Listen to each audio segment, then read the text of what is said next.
হসপিটালের নকল ডক্টর সেজে এবার অভিজ্ঞান বাবুকে নিয়ে পালালো কম্পাস।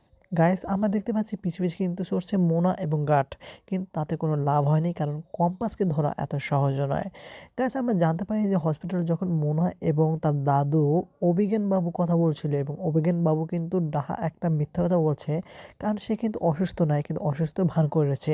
সেসব সকল কথা কিন্তু কম্পাস দূর থেকে শুনে ফেলে এবং শুনে ফেলে সে ভাবতে থাকে যেভাবে হোক এই অভিজ্ঞান বাবুকে আমাকে সাজা দিতে হবে এবং তার মাধ্যমেই কিন্তু আমার বাবাকে কিন্তু ফেরাতে হবে।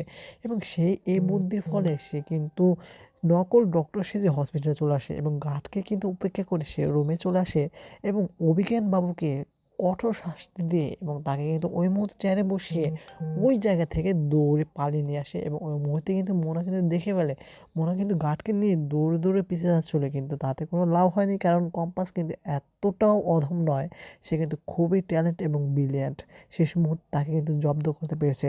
অন্যদিকে কিন্তু মোনা কিন্তু অনেক ভয় রয়েছে কারণ তারও কিন্তু কুকীর্তি বেড়ে যাবে।